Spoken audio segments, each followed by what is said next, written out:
ಈ ದಿನ ನಿತ್ಯಾನಂದ ತ್ರಯೋದಶಿ. ನಿತ್ಯಾನಂದ ಪ್ರಭುಗಳ ಆವಿರ್ಭಾವ ದಿನ. ಇವರ ಗುಣಗಾನ ಮಾಡುತ್ತಾ ಮಹಾನ್ ಆಚಾರ್ಯನಾದಂತಹ ಶ್ರೀ ನರೋತ್ತಮ ದಾಸ್ ಠಾಕೂರರು ಒಂದು ಸುಂದರವಾದ ಹಾಡನ್ನು ಹಾಡಿದ್ದಾರೆ. ಎಲ್ಲರೂ ಹಾಡ್ಲಿಕ್ಕೆ ಪ್ರಯತ್ನ ಮಾಡಿ. ಈ ಹಾಡಿನ ಮುಖಾಂತರವೇ ನಾವು ನಿತ್ಯಾನಂದ ಪ್ರಭುಗಳ ಲೀಲೆಯನ್ನು ಸಹ ಚರ್ಚೆ ಮಾಡೋಣ. ನಿತಾಯಿ ಪದ ಕಮಲ, ಯಾರಿಗೆಲ್ಲ ಹಾಡು ಗೊತ್ತಿದೆ ಜೊತೆಲಿ ಹಾಡ್ಬೋದು. ನಿತಾಯಿ ಪದ ಕಮಲ ಮನಃ ಶಿಕ್ಷಾ ಅನ್ನೋ ಗ್ರಂಥದಿಂದ ಶ್ರೀ ನರೋತ್ತಮ ದಾಸ್ ಠಾಕೂರ ಹಾಡಿರುವಂತಹದ್ದು.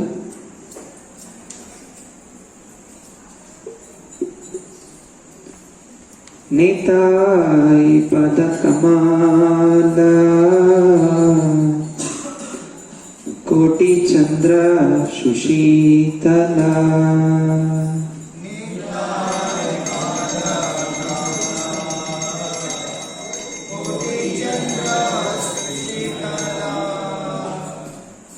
ನಿತಾಯಿ ಪದ ಕಮಲ ಕೋಟಿ ಚಂದ್ರ ಸುಶೀತಲ,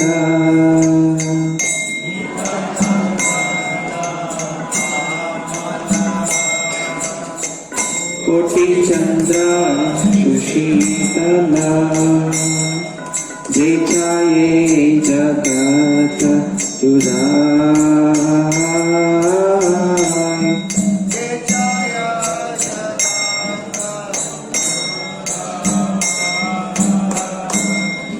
हेनो निताई विने भाई, राधा कृष्णा पाइते नाय। हेनो निताई विने भाई, राधा कृष्णा पाइते नाय। दृढ़ कोरी धरो जय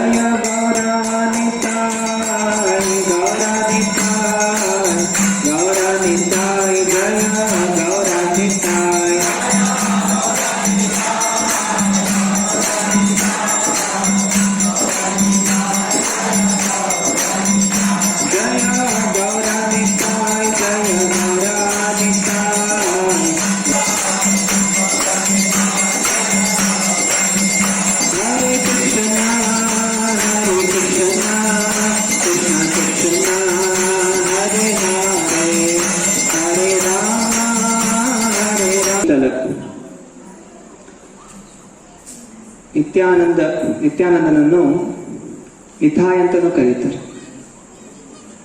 ಚೈತನ್ಯ ಮಹಾಪ್ರಭುಗಳನ್ನು ನಿಮಾಯ್ ಅಂತ ಕರೀತಾರೆ. ನಿತ್ಯಾನಂದ ನಿತಾಯ್, ಗೌರಾಂಗ ನಿಮಾಯ್. ಚೈತನ್ಯ ಮಹಾಪ್ರಭು ಗೌರಾಂಗ ನಿಮಾಯ್ ಎಲ್ಲ ಒಬ್ಬನೇ. ನಿತ್ಯಾನಂದ ನಿತಾಯ್. ಅವರ ಪದಕಮಲ ಕೋಟಿ ಚಂದ್ರ ಸುಶೀತಲ.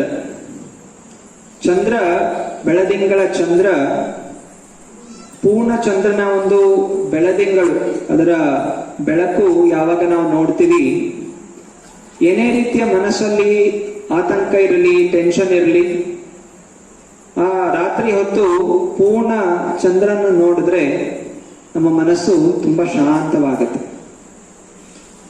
ನೋಡಿದಾಗ ಬೆಳಗಿನಿಂದ ರಾತ್ರಿ ತನಕ ಕೆಲಸ ಮಾಡಿ ನಾನಾ ರೀತಿಯ ಟೆನ್ಷನ್ ತಲೆಯಲ್ಲಿ ಹತ್ಕೊಂಡಿರುತ್ತೆ. ರಾತ್ರಿ ಆ ತಂಪಾದ ಗಾಳಿಯಲ್ಲಿ ಆ ಬೆಳದಿಂಗಳನ್ನು ನೋಡಿದಾಗ ಮನಸ್ಸಿಗೆ ತುಂಬಾ ಸಂತೋಷ ಉತ್ಪನ್ನ ಆಗುತ್ತೆ.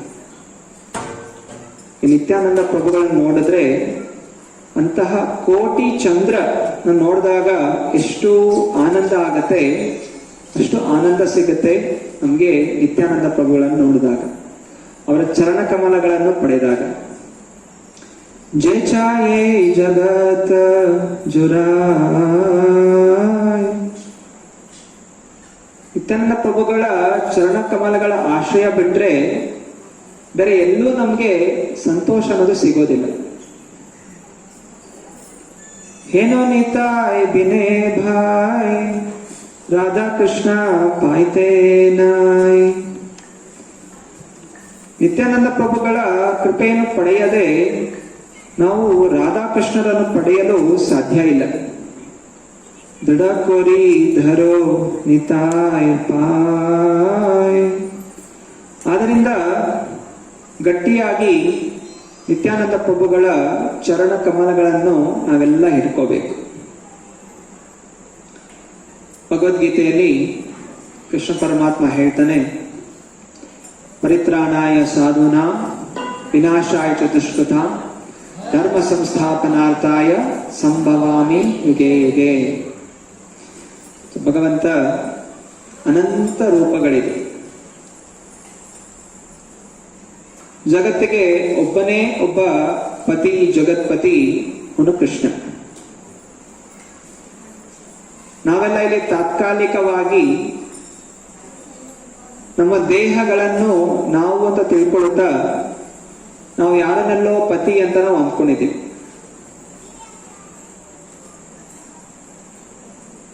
ಕಂಪನಿಗೆ ಹೋಗೋರು ಆ ಕಂಪನಿ ಬಾಸ್ ಯಾರಿರ್ತಾರೆ ಅವನೇ ಪತಿ ಅಂತ ಅಂದ್ಕೋತಾರೆ. ಯಾಕಂದ್ರೆ ಅವನು ಸಂಬಳ ಕೊಡ್ತಾನೆ, ಆದ್ರಿಂದ ನಮಗೆ ಪತಿ ಒಡೆಯ ಅವನು ಅಂತ ಅಂದ್ಕೋತಾರೆ. ಮನೆಯಲ್ಲಿ ಹೆಂಗಸರು ಮದುವೆ ಆಗಿರೋ ಗಂಡನೇ ಪತಿ ಅಂತ ಅಂದ್ಕೋತಾರೆ.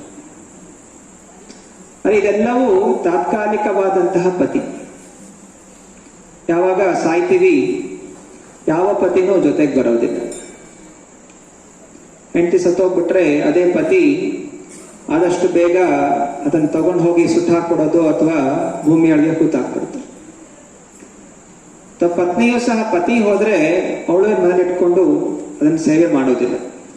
ಹೆಂಡತಿ ಇರ್ಲಿ ಮಕ್ಕಳಿರ್ಲಿ ಆ ಸತ್ತ ಹೆಣವನ್ನು ಆದಷ್ಟು ಬೇಗ ಹೊರಗಡೆ ಹಾಕಿ ಸ್ವಲ್ಪ ಹೊತ್ತು ಹತ್ತು, ಬಹುಶಃ ಸ್ವಲ್ಪ ಹೊತ್ತು ಇಲ್ಲ ಸ್ವಲ್ಪ ಜಾಸ್ತಿ ಅಟ್ಯಾಚ್ಮೆಂಟ್ ಇದ್ರೆ 1 ದಿವಸ 2 ದಿವಸ 1 ವಾರ ಹತ್ತು, ಅನಂತರ ಮತ್ತೆ ಪುನಃ ತಮ್ಮ ನಿತ್ಯದ ಕಾರ್ಯಗಳಲ್ಲಿ ಮುಂದುವರಿತಾರೆ.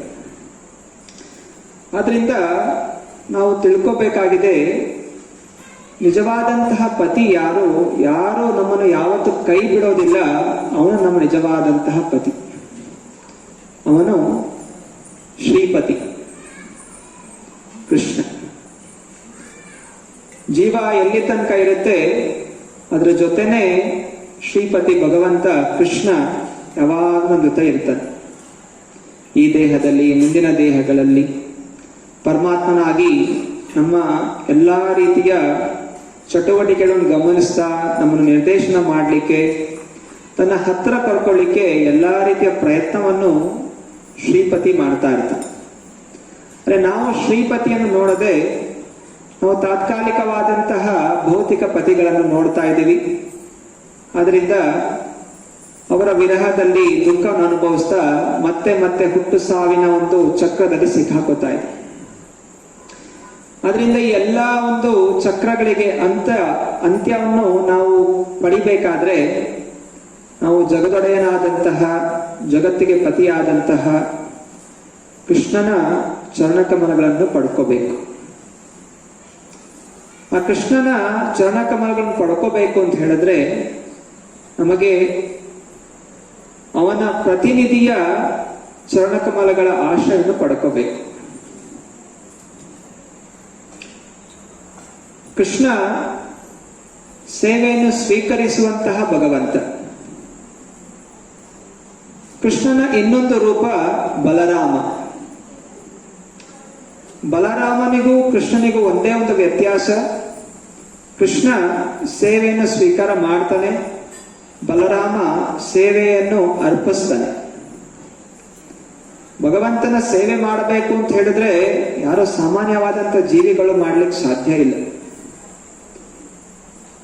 ಅವನ ಜಗಂತನ ಉಸಿರಾಟದಿಂದ ಅನೇಕ ಬ್ರಹ್ಮಾಂಡಗಳೇ ಸೃಷ್ಟಿಯಾಗತ್ತೆ. ಅಷ್ಟು ವಿಶಾಲವಾದಂತಹ ಭಗವಂತನಿಗೆ ನಾವೆಲ್ಲ ಸಣ್ಣ ಸಣ್ಣ ಅಣುಗಳಿರುವಂತಹ ಜೀವಿಗಳು ನೇರವಾಗಿ ಸೇವೆ ಮಾಡ್ಲಿಕ್ಕೆ ಸಾಧ್ಯ ಇಲ್ಲ. ಆದ್ದರಿಂದ ಯಾರು ಭಗವಂತನ ಸೇವೆ ಮಾಡ್ತಾರೆ ಅಂಥವರ ಆಶ್ರಯವನ್ನು ನಾವು ಪಡ್ಕೊಂಡು ಕೃಷ್ಣನಿಗೆ ಸೇವೆಯನ್ನು ಸಲ್ಲಿಸಬಹುದು. ಅದರಿಂದ ಬಲರಾಮನ ಆಶ್ರಯವನ್ನು ನಾವು ಪಡ್ಕೋಬೇಕು.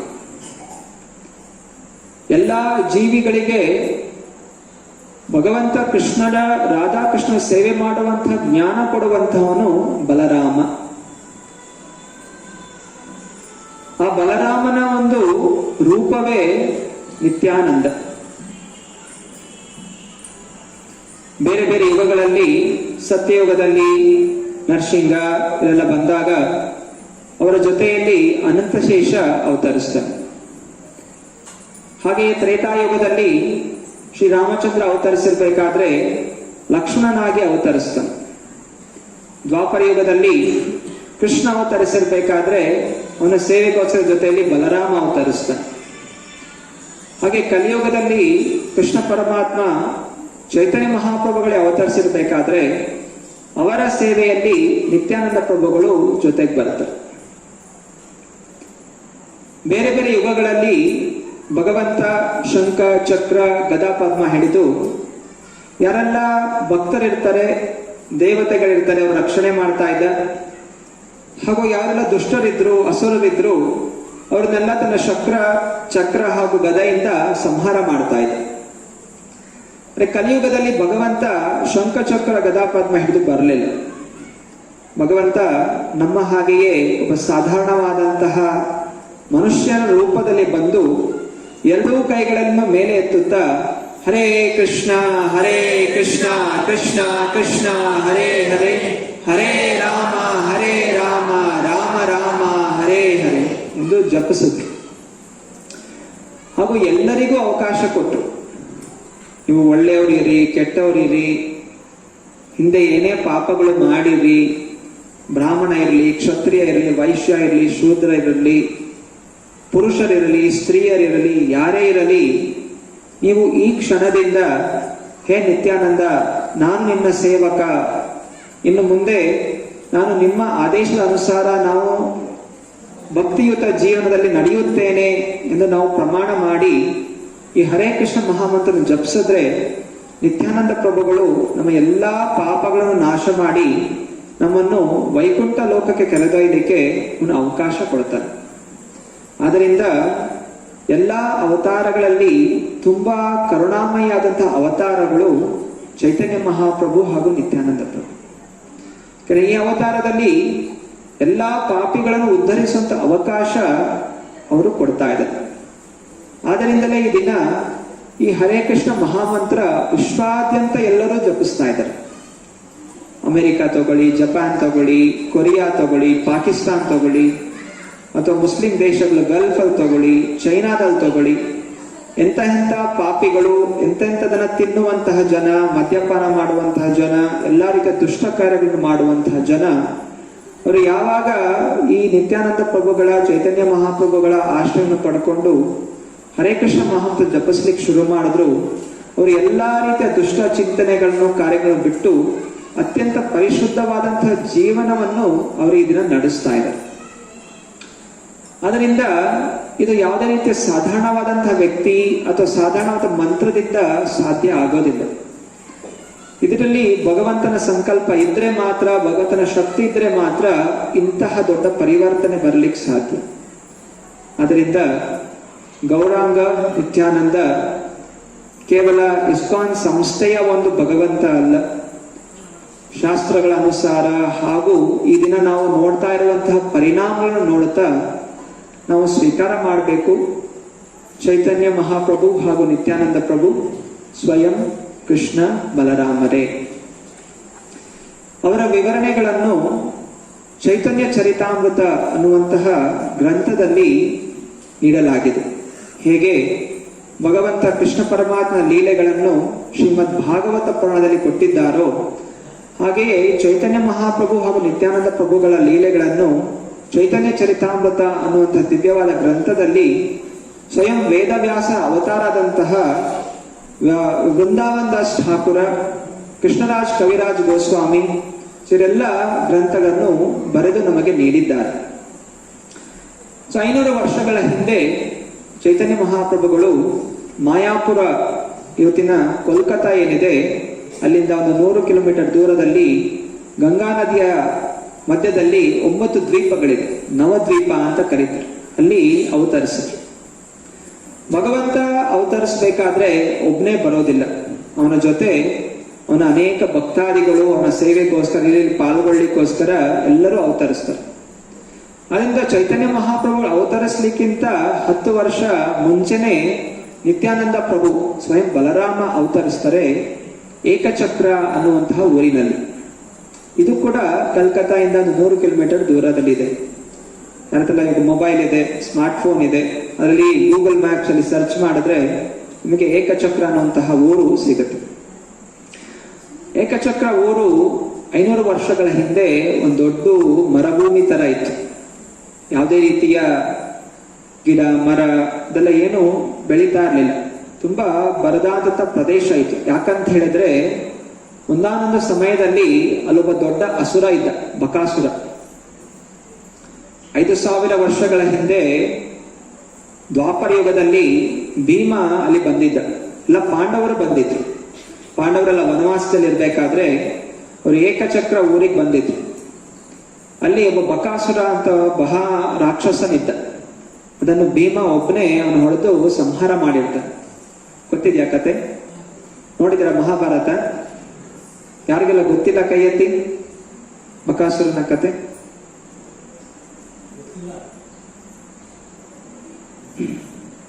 ದಯವಿಟ್ಟು ಯೂಟ್ಯೂಬ್ ಅಲ್ಲಿ ಮಹಾಭಾರತ ಸೀರಿಯಲ್ ಇದೆ, ವೀಕ್ಷಿಸಿ.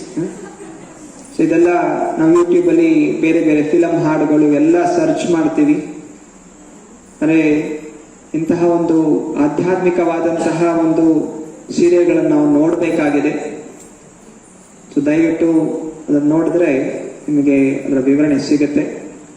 ಅಲ್ಲಿ ಬಕಾಸುರ ಇದ್ದಂತಹ ಒಂದು ಊರು. ಆದ್ರಿಂದ ಅವನ ಸಂಹಾರ ಆದ್ಮೇಲೆ ಮತ್ತೆ ದ್ವಾಪರ ಯುಗ ಮುಗಿದ ಮೇಲೆ ಆ ಊರೆಲ್ಲ ಒಂದು ರೀತಿಯ ಮರುಭೂಮಿ ಆಗಿತ್ತು. ಎಲ್ಲ ದುಷ್ಟ ಜನರಿದ್ರು ಅದರಲ್ಲೂ ಅಂದ್ರೆ ಕೆಲವು ಭಕ್ತಾದಿಗಳಿದ್ರು. ಅದರಲ್ಲಿ ಒಂದು ಪರಿವಾರ ಹಡಾಯಿ ಹೋಜ ಹಾಗೂ ಪದ್ಮಾವತಿ, ಇವರಿಬ್ಬರು ಬ್ರಾಹ್ಮಣ ಕುಲದಲ್ಲಿದ್ದಂತಹ ಪತಿ ಪತ್ನಿಯರು, ಮಹಾನ್ ವಿಷ್ಣು ಭಕ್ತರು ಹಾಗೂ ಯಾವಾಗಲೂ ರಾಧಾಕೃಷ್ಣರ ಆರಾಧನೆ ಮಾಡ್ತಾ ಇದ್ರು. ಸೊ ಅವರ ಮನೆಯಲ್ಲಿ ನಿತ್ಯಾನಂದ ಪ್ರಭುಗಳು ಅವತರಿಸ್ತಾರೆ, ಹಡಾಯಿ ಹೋಜ ಹಾಗೂ ಪದ್ಮಾವತಿಯವರ ಮನೆಯಲ್ಲಿ. ಸಣ್ಣ ಬಾಲಕನಾಗಿರ್ಬೇಕಾದ್ರೆ ನಿತ್ಯಾನಂದ ಪ್ರಭುಗಳು ಯಾವಾಗ ಅವತರಿಸಿದ್ರು ಆಗ ಸಮಸ್ತ ವಾತಾವರಣ ಬದಲಾಗ್ಬಿಡುತ್ತೆ. ಏನ್ ಮರುಭೂಮಿ ತರ ಇತ್ತು, ಅಲ್ಲಿ ಅನೇಕ ಗಿಡ ಮರಗಳು, ಅದು ಸಾಮಾನ್ಯವಾದ ಗಿಡ ಮರಗಳಲ್ಲ, ಸುಗಂಧ ಭರಿತವಾದಂತಹ ಪುಷ್ಪಗಳನ್ನು ಕೊಡುವಂತಹ, ರುಚಿಕರವಾದಂತಹ ಹಣ್ಣುಗಳು ಕೊಡುವಂತಹ ಮರ ಗಿಡಗಳು ಬೆಳಿಲಿಕ್ಕೆ ಶುರು ಆಯಿತು. ಸಂಪೂರ್ಣ ವಾತಾವರಣ ವೈಕುಂಠದ ಹಾಗೆ ಬದಲಾವಣೆ ಆಗೋಯ್ತು.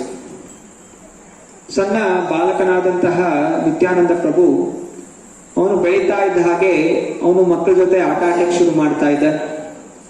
ಅವನ ಆಟ ಇವತ್ತಿನ ಮಕ್ಕಳ ಹಾಗೆ ಪಬ್ಜಿ ಆಡ್ತಾ ಇರ್ಲಿಲ್ಲ. ಅನೇಕ ಜನರ ಮನೆಯಲ್ಲಿ ಮಕ್ಕಳು ಈ ದಿನ ವಿಡಿಯೋ ಗೇಮ್ ಇಟ್ಕೊಂಡು ಪಬ್ಜಿ ಅಥವಾ ಬೇರೆನೋ ಆಡ್ತಾ ಇರ್ತಾರೆ. ಹಾಗೂ ಮನೆಯಲ್ಲಿ ತಂದೆ ತಾಯರಿಗೆ ತುಂಬಾ ತಲೆನೋವು ಕೊಡ್ತಾ ಇರ್ತಾರೆ. ನಿತ್ಯಾನಂದ ಪ್ರಭು ಹಾಗಿರ್ಲಿಲ್ಲ. ಒಂದು ಸಣ್ಣ ಬಾಲಕನಾಗಿರ್ಬೇಕಾದ್ರೆ ರಾಮಾಯಣದ ಲೀಲೆಗಳನ್ನು ಎಲ್ಲಾ ಸ್ನೇಹಿತರುಗಳು ಸೇರ್ಕೊಂಡು ಆಟ ಆಡ್ತಾ ಇದ್ದ. ಮಹಾಭಾರತದ್ದು, ರಾಮಾಯಣದ್ದು, ನರಸಿಂಹ ಲೀಲಾ, ಹೀಗೆಲ್ಲ ಸ್ನೇಹಿತರು ಸೇರ್ಕೊಂಡು ಕೆಲವೊಮ್ಮೆ ರಾಮನ ಲೀಲೆ ಆಗ್ತಾ ಇರ್ಬೇಕಾದ್ರೆ ಅವನು ಲಕ್ಷ್ಮಣ ತರ ಆಡ್ತಾ ಇದ್ದ, ಕೃಷ್ಣನ ಲೀಲೆ ಆಡ್ತಾ ಇರ್ಬೇಕಾದ್ರೆ ಬಲರಾಮನ ಹಾಗೆ ಆಡ್ತಾ ಇದ್ದ. ಸೊ ಎಲ್ಲ ಜನರು ಆಶ್ಚರ್ಯಚಕಿತರಾಗ್ತಾ ಇದ್ರು. ಇಷ್ಟು ಸಣ್ಣ ಬಾಲಕ, ಯಾರು ಅವನಿಗೆ ಯಾವುದೇ ಕಥೆಗಳು ಹೇಳ್ಕೊಟ್ಟಿಲ್ಲ, ಆದ್ರೂ ಇಷ್ಟು ಚೆನ್ನಾಗಿ ಸ್ವತಃ ತಾನೇ ಏನೋ ಆ ಬಲರಾಮನೋ ಅಥವಾ ಲಕ್ಷ್ಮಣನ ರೀತಿಯಲ್ಲಿ ಅಂತಹ ಡೈಲಾಗ್ಗಳು ಹೊಡಿತಾ ಇದ್ದಾನಲ್ಲ ಅಂತ ಹೇಳಿ ಎಲ್ಲರೂ ಆಶ್ಚರ್ಯಚಕಿತರಾಗ್ತಾ ಇದ್ರು. ಕೇಳ್ತಾ ಇದ್ರು, ಇದೆಲ್ಲ ಎಲ್ಲಿ ಕಲ್ತ್ಕೊಂಡೆ ಅಂತ. ಆಗ ಅವನು ಹೇಳ್ತಾ ಇದ್ದ, ಇದೆಲ್ಲ ನಾನ್ ಮಾಡಿದ ಲೀಲೆಗಳೇ ಅಂತ. ಅರೆ ಜನರಿಗೆ ಅವನ ಸಣ್ಣ ಬಾಲಕನ ಮಾತುಗಳು ಅಷ್ಟು ಅರ್ಥ ಆಗ್ತಾ ಇರಲಿಲ್ಲ. ಆದ್ರೆ ಅಲ್ಲಿ ತೋರಿಸ್ಕೊಡ್ತಾ ಇದ್ದ, ತಾನೇ ಹಿಂದಿನ ಅವತಾರಗಳಲ್ಲಿ ಹೀಗೆಲ್ಲ ಬಂದಿದ್ದು ಹಾಗೂ ಇಂತಹ ಲೀಲೆಗಳನ್ನು ಮಾಡ್ತಾ ಇದ್ದೀನಿ ಅನ್ನೋದು ತೋರಿಸ್ಕೊಡ್ತಾ ಇದ್ದ. ಹೀಗೆ ತನ್ನ ತಂದೆ ತಾಯಿರಿಗೆ ಹಾಗೂ ಎಲ್ಲ ಸಮಸ್ತ ಊರಿನವರಿಗೆ ಭಗವಂತನ ಒಂದು ಲೀಲೆಗಳನ್ನು ತೋರಿಸುತ್ತಾ ಅವರೆಲ್ಲರನ್ನೂ ಆನಂದ ಸಾಗರದಲ್ಲಿ ಮುಳುಗಿಸ್ತಾ ಇದ್ರು. ಅವರೆಲ್ಲ ಪಾಪಗಳು ನಾಶ ಆಗ್ತಾ ಇದ್ರು. ಯಾಕೆ ಅಂತ ಹೇಳಿದ್ರೆ ಅವರು ಭಗವಂತನ ಲೀಲೆಗಳನ್ನು ಕೇಳಿಸ್ಕೊತಾ ಇದ್ರು, ಅದೆಲ್ಲ ಅವರು ವಿಚಾರ ಮಾಡ್ತಾ ಇದ್ರು, ಸ್ಮರಣೆ ಮಾಡ್ತಾ ಇದ್ರು. ಒಂದು ದಿವಸ ಹಡಾಯ್ ಹೋಜ ಅವರ ಮನೆಗೆ ಒಬ್ಬ ಸನ್ಯಾಸಿ ಬರ್ತಾರೆ. ಸನ್ಯಾಸಿ ಬಂದಾಗ ಅವರು ಚೆನ್ನಾಗಿ ಸೇವೆ ಮಾಡ್ತಾರೆ, ಅವ್ರಿಗೆಲ್ಲ ರೀತಿಯ ಭೋಜನವನ್ನು ಕೊಡ್ತಾರೆ, ಪಾದ ಪೂಜೆ ಮಾಡ್ತಾರೆ. ಮನೆಯಲ್ಲೇ ರಾತ್ರಿಯೆಲ್ಲ ಅವರಿಗೆ ಸೇವೆಯನ್ನು ಮಾಡ್ತಾರೆ. ರಾತ್ರಿಯೆಲ್ಲ ಕೃಷ್ಣ ಲೀಲೆಗಳ ಬಗ್ಗೆ ಚರ್ಚೆ ಮಾಡ್ತಾರೆ. ಮರುದಿನ ಆ ಸನ್ಯಾಸಿ ಹೊರಡಬೇಕಾದ್ರೆ ಅವ್ರು ಕೇಳ್ತಾರೆ, ನಂದು ಒಂದೇ ಒಂದು ಪ್ರಾರ್ಥನೆ ಇದೆ, ಅದನ್ನ ಈಡೇರಿಸ್ತೀರಾ ಅಂತ. ಆಗ ಹಡಾಯ್ ಹೋಜ ಹೇಳ್ತಾನೆ, ಸನ್ಯಾಸಿಗಳ ಎಲ್ಲ ಇಚ್ಛೆಗಳನ್ನು ಪೂರೈಸುವಂತಹದ್ದು ಗೃಹಸ್ಥರ ಕರ್ತವ್ಯ, ನಾನು ಹೇಳಿ ನಾನು ಅದನ್ನ ಪೂರೈಸ್ತೀನಿ ಅಂತ. ಆಗ ಸನ್ಯಾಸಿ ಹೇಳ್ತಾನೆ, ನಾನು ತೀರ್ಥಯಾತ್ರೆಗೆ ಹೋಗ್ತಾ ಇದ್ದೀನಿ, ಆದ್ರೆ ನನ್ನ ಜೊತೆಯಲ್ಲಿ ಯಾರಾದ್ರೂ ಬೇಕು, ಇನ್ನ ಈ ಮಗುವನ್ನು ನನ್ನ ಜೊತೆ ಕಳಿಸ್ಕೊಡು, ನನ್ನ ಜೊತೆ ಅವನು ಬರ್ಲಿ ಅಂತ ಹೇಳಿ ಕೇಳ್ಕೊತಾನೆ. ಸೊ ಹಡಾಯಿ ಹೋಜ ಹಾಗೂ ಪದ್ಮಾವತಿಗೆ ತುಂಬ ಅವರ ಎದೆನೇ ಒಡೆದೋಗಂಗ್ ಅನ್ಸುತ್ತೆ. ತನ್ನ ಸುಂದರವಾದಂತಹ ಸಣ್ಣ ಬಾಲಕ ಇಷ್ಟು ಪ್ರೀತಿಯಿಂದ ಬೆಳೆಸಿರೋದು ಈಗ ಸನ್ಯಾಸಿ ಕೇಳ್ತಾ ಇದ್ದಾರಲ್ಲ ಕರ್ಕೊಂಡು ಹೋಗ್ಬೇಕು ಅಂತ, ಅದರಿಂದ ಅವರ ಮನಸ್ಸು ತುಂಬಾ ವಿಚಲಿತ ಆಗತ್ತೆ. ಒಂದು ಕಡೆ ಮಾತು ಕೊಟ್ಟಾಯ್ತು, ಬ್ರಾಹ್ಮಣನಾಗಿ ನಾನು ಮಾತು ಕೊಟ್ಟಿದ್ದೀನಿ, ನಿಮ್ಮ ಎಲ್ಲಾ ರೀತಿ ಸೇವೆ ಮಾಡ್ತೀನಿ ಅಂತ. ಮತ್ತೆ ಹಿಂಜರಿದ್ರೆ ಬ್ರಾಹ್ಮಣ ಮಾತು ತಪ್ಪದಾನೆ ಅಂತ ಒಂದು ಕೆಟ್ಟ ವಿಚಾರ ಬರುತ್ತೆ. ಹಾಗೂ ನೆನ್ಸ್ಕೊತಾನೆ, ಹಲವಾರು ಯುಗಗಳ ಹಿಂದೆ ದಶರಥನಿಗೂ ಇಂತಹ ಒಂದು ಪರಿಸ್ಥಿತಿ ಬಂದಿತ್ತು. ಇಲ್ಲಿ ವಿಶ್ವಾಮಿತ್ರ ಮುನಿ ಕರೀತಾರೆ, ಅವ್ರು ಹೇಳ್ತಾರೆ, ನಿನ್ನ ಮಗ ರಾಮಚಂದ್ರನ ಕಳಿಸ್ಕೊಡು ಅಂತ. ಆಗ ದಶರಥ ತುಂಬಾ ಪುಲಕಿತನಾಗ್ತಾನೆ. ಆದ್ರೂ ಅವ್ರು ವಿಶ್ವಾಮಿತ್ರರ ಜೊತೆ ತನ್ನ ಮಗ ರಾಮಚಂದ್ರನನ್ನು ಕಳಿಸ್ಕೊಡ್ತಾರೆ. ಹಾಗೇನೆ ನೆನೆಸ್ಕೋತಾ ಹಡಾಯಿ ಹೋಜ ಕೂಡ ನಿತ್ಯಾನಂದಗಳನ್ನು ಆ ಸನ್ಯಾಸಿಗಳ ಜೊತೆ ಕಳಿಸ್ಕೊಟ್ಟು ಬಿಡ್ತಾನೆ. ಸನ್ಯಾಸಿಯ ಜೊತೆ ನಿತ್ಯಾನಂದ ಪ್ರಭು ಬೇರೆ ಬೇರೆ ತೀರ್ಥಕ್ಷೇತ್ರಗಳಿಗೆ ಹೋಗ್ತಾರೆ. ದ್ವಾರಕ, ಜಗನ್ನಾಥ್ ಪುರಿ, ಹೀಗೆ ಬರ್ತಾ ಶ್ರೀಶೈಲ ಬರ್ತಾರೆ. ಶ್ರೀಶೈಲದಲ್ಲಿ ಬಂದಿರಬೇಕಾದ್ರೆ ಅಲ್ಲಿ ಶಿವ ಹಾಗೂ ಪಾರ್ವತಿ ಇಬ್ಬರೂ ಕೂಡ ನಿತ್ಯಾನಂದ ಪ್ರಭುಗಳ ಸೇವೆ ಮಾಡ್ತಾರಂತೆ. ಹೀಗೆಲ್ಲ ಲೀಲೆಗಳ ವರ್ಣನೆ ಇದೆ. ಸ್ವಯಂ ಶಿವ ಪಾರ್ವತಿ ಯಾಕೆ ಸೇವೆ ಮಾಡ್ತಾ ಇದ್ದಾರೆ, ಯಾಕೆಂತ ಹೇಳಿದ್ರೆ ಒಂದು ಸ್ವಯಂ ಭಗವಂತ ಬಲರಾಮ. ಹೀಗೆ ಎಲ್ಲಾ ದೇಶ ಸಂಚಾರ ಮಾಡ್ತಾ ಅವರು ಮತ್ತೆ ಪುನಃ ವೃಂದಾವನಕ್ಕೆ ಹೋಗಿ ಸೇರ್ಕೋತಾರೆ. ವೃಂದಾವನದಲ್ಲಿ ಅಲ್ಲಿ ಹೋಗಿರ್ಬೇಕಾದ್ರೆ ಅಲ್ಲಿ ಒಂದು ದೊಡ್ಡ ಪರ್ವತ ಇತ್ತು, ಗೋವರ್ಧನ ಪರ್ವತ. ಕೇಳಿದಿರಾ ಗೋವರ್ಧನ ಪರ್ವತ? ಸೊ ಗೋವರ್ಧನ ಪರ್ವತದಲ್ಲಿ ಸುಧಾಮ ಅನ್ನುವಂತಹ ಒಬ್ಬ ಗೋಪಾಲ, ದ್ವಾಪರಯುಗದಲ್ಲಿದ್ದಂತಹ ಗೋಪಾಲ ಬಾಲಕ ಇನ್ನೂ ಅಲ್ಲೇ ಉಳ್ಕೊಂಡಿದ್ದ. ಯಾವಾಗ ನಿತ್ಯಾನಂದ ಪ್ರಭುಗಳಲ್ಲಿ ಹೋಗ್ತಾರೆ, ಜೋರಾಗಿ ಕರೀತಾರೆ, ಶ್ರೀಧಾಮ ಶ್ರೀಧಾಮ ಅಂತ. ಆಗ ಆ ಗೋವರ್ಧನ ಪರ್ವತದ ಒಳಗಡೆಯಿಂದ ಶ್ರೀಧಾಮ ಹೊರಗೆ ಬರ್ತಾರೆ. ಶ್ರೀಧಾಮ ಹೊರಗೆ ಬಂದಾಗ ನೋಡ್ತಾನೆ, ಈ ಸಮಸ್ತ ಜಗತ್ತು ಬದಲಾಗ್ಬಿಟ್ಟಿದೆ. ಎಲ್ಲ ಮರಗಳು, ಜನರು ಎಲ್ಲ ಸಣ್ಣ ಸಣ್ಣ ಗಾತ್ರದವರು ಆಗ್ಬಿಟ್ಟಿದ್ದಾರೆ. ಶ್ರೀಧಾಮ ಎಷ್ಟೋ ಅಡಿ ಎತ್ತರ ಇದ್ದ, 15-20 ಅಡಿ ಎತ್ತರ ಇದ್ದ. ಅಂದ್ರೆ ದ್ವಾಪರ ಯುಗದ ಜನ ನಮಗಿಂತ ಎತ್ತರ ಇತ್ತು. ತ್ರೇತಾಯುಗದ ಜನ ಇನ್ನೂ ಎತ್ತರ ಇತ್ತು. ಸತ್ಯಯುಗದ ಜನ ಇನ್ನೂ ವಿಶಾಲವಾಗಿರ್ತಾ ಇತ್ತು. ಅಂದ್ರೆ ಯುಗಗಳು ಬದಲಾಗ್ತಾ ಇದ್ದ ಹಾಗೆ ಜನರ ಎತ್ತರ ಹಾಗೂ ತಲೆ ಒಳಗಿರುವಂತಹ ಬುದ್ಧಿ ಎರಡೂ ಕಡಿಮೆ ಆಗ್ತಾ ಹೋಗುತ್ತೆ. ಆಯಸ್ಸು, ಎತ್ತರ ಹಾಗೂ ಬುದ್ಧಿ ಎಲ್ಲವೂ ಭ್ರಷ್ಟ ಆಗ್ತಾ ಹೋಗುತ್ತೆ. ಸೊ ಇದು ಕಲಿಯುಗ. ಕಲಿಯುಗದಲ್ಲಿ ಎಲ್ಲಾ ರೀತಿಯ ದುಷ್ಟ ಚಿಂತನೆಗಳ ಒಂದು ಭಂಡಾರ. ಸೊ ಅದರಿಂದ ಅವನು ಸುಧಾಮ ಆಶ್ಚರ್ಯಚಕಿತನಾಗ್ತಾನೆ, ಇದೇನಿದು ಇಂತಹ ಒಂದು ಯುಗ ಆಗಿದೆ ಅಂತ. ಆಗ ನಿತ್ಯಾನಂದ ಪ್ರಭು ಹೇಳ್ತಾರೆ, ಇದೀಗ ಕಲಿಯುಗ.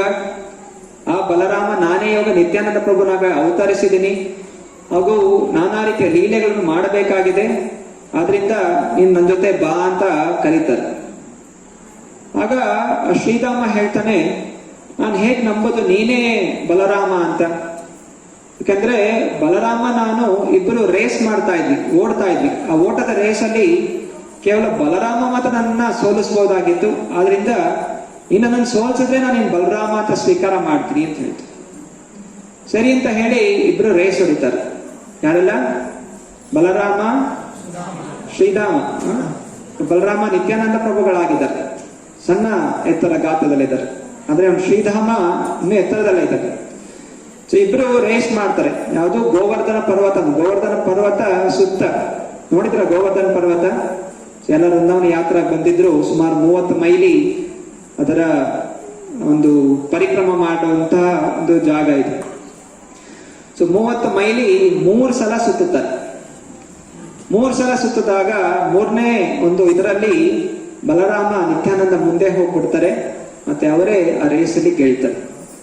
ಆಗ ಶ್ರೀಧಾಮ ಸ್ವೀಕಾರ ಮಾಡ್ತಾನೆ, ನೀನೇ ಬಲರಾಮ, ಆದ್ರಿಂದ ನಾನು ನಿಮ್ಮ ಜೊತೆ ಬರ್ತೀನಿ ಅಂತ. ಇವಾಗ ಹೇಗೆ ಜೊತೆಗೆ ಬರೋದು? ಯಾಕಂದ್ರೆ ಇವರ ಗಾತ್ರ ತುಂಬಾ ಉದ್ದ ಇದೆ, ಮತ್ತೆ ಇವಾಗ ಕಲಿಯುಗದ ಜನ ಎಲ್ಲ ಸಣ್ಣ ಸಣ್ಣಕ್ಕಿದ್ದಾರೆ. ಬಲರಾಮ ನಿತ್ಯಾನಂದ ಹೇಳ್ತಾರೆ ಚಿಂತನೆ ಮಾಡಬೇಡ ಅಂತ ಹೇಳಿ ತನ್ನ ಕೈಯನ್ನು ಹಿಂಗೆ ಎತ್ತುತ್ತಾರೆ. ಉದ್ದ ಆಗಿ ಶ್ರೀಧಾಮನ ಭುಜದಲ್ಲಿಟ್ಟಾಗ ಅವರು ಸಣ್ಣ ಗಾತ್ರದವರು ಆಗ್ಬಿಡ್ತಾರೆ. ಸೊ ಹೀಗೆ ಆ ಶ್ರೀಧಾಮನನ್ನು ಜೊತೆಯಲ್ಲಿ ಕರ್ಕೊಂಡು ಅವರು ವೃಂದಾವನದಲ್ಲಿ ನಿವಾಸ ಮಾಡ್ತಾ ಇರ್ತಾರೆ. ಅಷ್ಟರಲ್ಲಿ ಇನ್ನು ಚೈತನ್ಯ ಮಹಾಪ್ರಭುಗಳು ತಮ್ಮ ಭಗವಂತನ ರೂಪವನ್ನು ಪ್ರಕಟ ಮಾಡಿರೋದಿಲ್ಲ. ಅವರು ಅವತರಿಸಿರ್ತಾರೆ, ಅವರು ಸಣ್ಣ ಬಾಲಕನಾಗಿ ಅನೇಕ ಲೀಲೆಗಳನ್ನು ಮಾಡ್ತಾ ಇರ್ತಾರೆ. ಅದೇ ಕಾಲಕ್ರಮೇಣ ಅವರು ತಾನೇ ಭಗವಂತ ಅನ್ನುವಂತಹ ಲೀಲೆಯನ್ನು ಪ್ರಕಟ ಮಾಡ್ತಾರೆ. ಆಗ ನಿತ್ಯಾನಂದ ಪ್ರಭುಗಳು ಹಾಗೂ ಶ್ರೀಧಾಮ ಅವರಿಬ್ಬರು ವೃಂದಾವನದಿಂದ ಮಾಯಾಪುರಕ್ಕೆ ಬರ್ತಾರೆ.